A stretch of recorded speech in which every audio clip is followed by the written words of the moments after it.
I'm trying to figure out what happened here. And maybe you can tell me, was this the hand of Donald Trump, or was there a sticking point that we don't know about? No. I mean, remember how we got here. Let's go way back in time, like 5 months ago. And the president said, we got to deal with the circumstance in Ukraine. We can't, and I 100% agree, we cannot walk away from Ukraine at this critical moment. We need to support our ally, Israel. We need to provide more humanitarian aid to folks in that region. And we need to stand by Taiwan as we think about particularly the South China Sea. My Republican friends, almost to a person, said, you know what? We think some of that's important, but first things first, we got to deal with the border. And let me acknowledge, the border's a mess, and it needs to be dealt with. So in a good faith effort, 3 senators went off, and they took a long time, 3 or 4 months, to craft a bill. But the bill they crafted literally had every Republican talking point.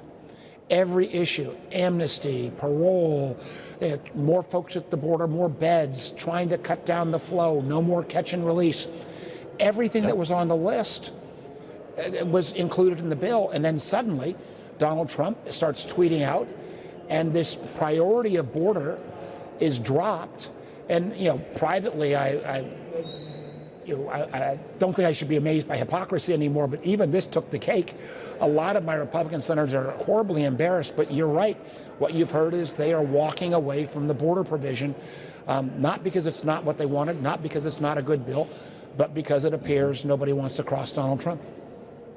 Well, and Senator, what we heard from President Biden speaking from the White House today was that he intends to make this known to voters, that if this fails, he says it fails because of Donald Trump and MAGA Republicans. But doesn't the fact remain that Democrats have had control of the Senate since 2021? Biden's been in the White House since 2021. Is this just an issue of Democrats not deciding to do something about this earlier when they had control? I would put this, Kailey. There have been 3 immigration major reform efforts in the last 12 years.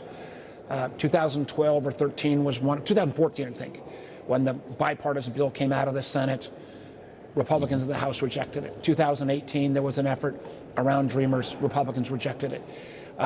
Yes, you can criticize these immigration bills are hard. The border bills are hard. That's why it took, intense negotiations for over 4 months.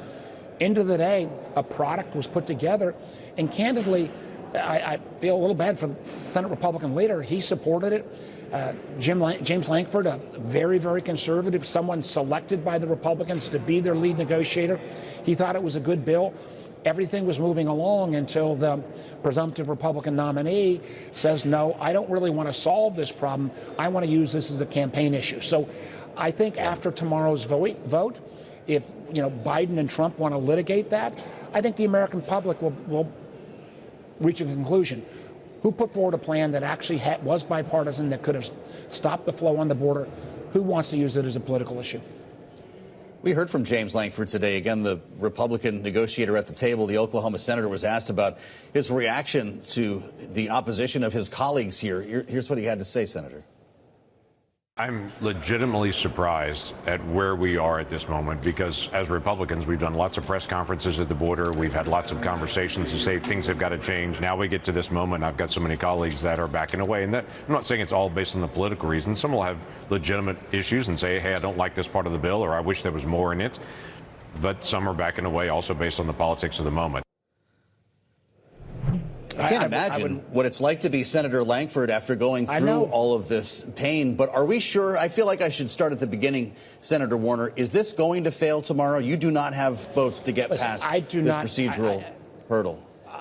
And the remarkable thing, again, remember the procedural hurdle. No, we're not going to get the votes. The procedural hurdle would simply be, let's go debate the bill. So if some Republicans said, I don't like this number of how many border agents, I want 1,000 more. You got to get on the bill so you can try to offer an amendment. So, there are a number of Republicans, and one of the reasons the border is a mess, let me acknowledge that, but I'm chairman of the Intelligence Committee. If we don't stand by Ukraine, Putin will win. And that will set back NATO. That will potentially put American troops in harm's way as Putin gets more aggressive around those NATO countries like the Baltic states.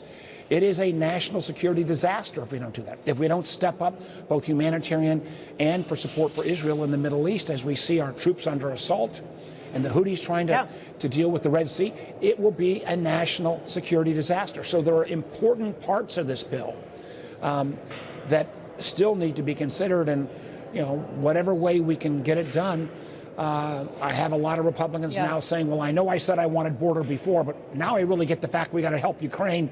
So can you bring back another version? And I think those are discussions going on right now.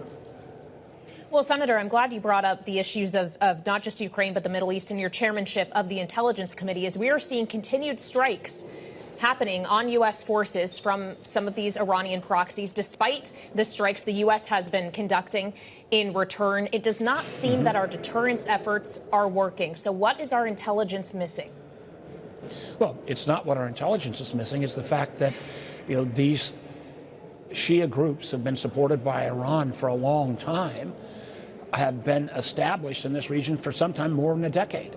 And I do think the president needs to strike back firmer against some of these groups. And I think he has decided that he will continue this campaign that's now been going on for 3 or 4 days. In terms of the Houthis in Yemen, this was a group, I was just in the region, this was a group that did receive assistance from Iran, no doubt about that. But they are pretty much independent actors at this point. And I am glad in this case we have the Brits and literally 8 or 9 other nation states who are trying to strike back against the Houthis. And I think they have, I again think we have to go against not just their missile launching installations, but their command and control.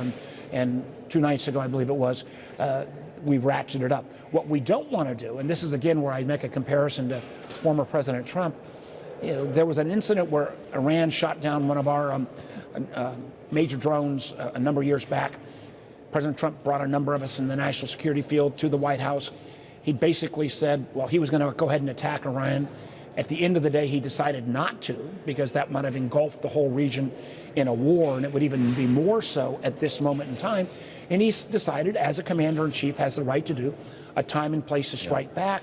And ultimately, he killed General Soleimani, who was the head of the Iranian Quds forces, but he took him out in Baghdad, not inside of Iran. Senator Warner, there's been some criticism, though, that 4 to 5 days of telegraphing might have made these strikes less effective, as Iranian-backed groups, members of the Revolutionary Guard, were able to get out of the way in time. Do you wish the president had acted sooner? Listen, I'm not going to micromanage which day. I know there was one day, I think there was even some weather concerns in terms of being able to launch. But I do think and this is a time where I think Joe Biden's 40 years plus of experience, we need, because having been, again, in Saudi Arabia and Jordan and Israel, literally within the last 4 weeks, the last thing anyone in that region wants is a further expansion of this war. That doesn't help Israel. It obviously doesn't help those more Sunni allies that we have, like Jordan or the Emirates or Bahrain, or even as we try to reach some accord with Saudi Arabia for a closer alliance. A wider war at this moment in time with the already existing conflict in Gaza is not good for America's national security or for our allies.